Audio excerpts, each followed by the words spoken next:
21 h, le bar L'Enfer de Gatineau ouvre ses portes. Pour l'instant, personne ne s'empresse de faire la ligne d'attente. C'est plus de 50 vibrateurs qui seront remis aux premières femmes arrivées. C'est la 4e fois que le bar L'Enfer utilise cette façon originale d'attirer et de faire vibrer sa clientèle féminine le vendredi soir. Et ça attire beaucoup de monde. Ceux qui sont présents ici justement pour cette sorte de soirée-là, c'est justement parce qu'ils ont entendu parler et donc veulent être ici justement pour ça. C'est un article du quotidien Le Droit qui a soulevé la controverse. Une cliente y dénonce des activités sexuelles qu'elle considère dégradantes. Les employés du bar s'en défendent bien. Ben, pas vraiment, non, parce que c'était des rumeurs, en fait, parce qu'il n'y a pas de jeu, érotique qui s'est passé ici. Finalement, ça a été vraiment médiatisé du mauvais côté, en fait. C'est le choix des femmes, explique-t-il, de recevoir ou non le jouet érotique. Ils ont un petit billet, ils vont voir le barman avec ça, et puis, ou ils peuvent juste tout simplement le jeter par terre, puis pas tenir compte de ça pendant tout, là. Quelques jours après la parution de l'article du Droit, les maisons d'hébergement pour femmes victimes de violences conjugales de l'Outaouais manifestent pour dénoncer les actions du bar. On a fait signer une pétition pour dénoncer l'image de la femme objet.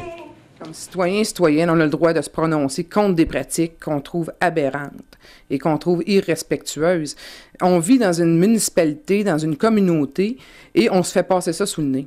Je pense minimalement, on a le droit de sensibiliser la population à ce genre d'activité-là et on a le droit aussi de la dénoncer. Le gérant du bar L'Enfer a refusé que nous filmions la soirée vibrateur. Mais sur le site web du bar, on peut voir clairement que l'initiative a eu du succès.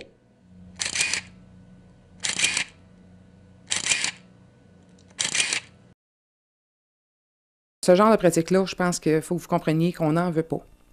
L'Association des sexologues du Québec s'inquiète de cette façon d'attirer la clientèle féminine. Moi, je pense que les femmes, pour plaire, parce que le côté des femmes qui est malade à l'heure actuelle, c'est que les femmes ont besoin d'être valorisées dans leur corps.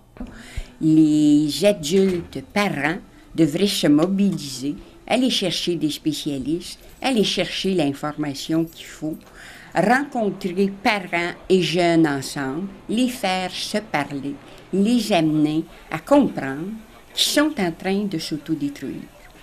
Puis elles ne recevront plus de respect pour des gars parce qu'elles vont être uniquement des objets sexuels. Justement, comme on m'a demandé d'y aller, puis quand j'ai vu la promotion dans mon pare-brise, j'ai fait arc. C'est vraiment ça, j'irai pas. D'après moi, ça pourrait attirer une gang de filles ensemble. Juste le trip d'aller au bar puis d'avoir un vibrateur, c'est drôle. Puis je trouve que ça donne une mauvaise image des femmes qui sont peut-être toutes pour avoir un vibrateur. Ça attire des filles, puis je pense que les filles attirent les gars, donc c'est un bon coup de promotion. les filles devraient pas faire ça. C'est pas un endroit approprié. Les gars, ils vont pas là pour boire, là. Ils vont là pour voir les filles s'embrasser ou se toucher. T'sais. Trouves-tu que c'est dégradant pour les filles de faire ça? Absolument. Ouais? Ouais. Est-ce que tu irais? Est-ce que tu amènerais une gang de chums de filles pour voir ça? Ben, peut-être, oui. Ouais? Ouais. J'irais peut-être vers la fin de la soirée quand ils offrent d'aller sur le stage. Peut-être que oui, pour le fait de le faire. Remettre des vibrateurs à une soirée disco, ce n'est pas illégal. Mais le bar L'Enfer risque de faire face aux questions de la ville de Gatineau qui obtiendra copie de la pétition vers la fin de la semaine. En attendant, cette controverse soulève une nouvelle question d'éthique qui remet en cause toute l'industrie du sexe et son impact sur les générations à venir. Frédéric Pepin pour la Cité collégiale, à Gatineau.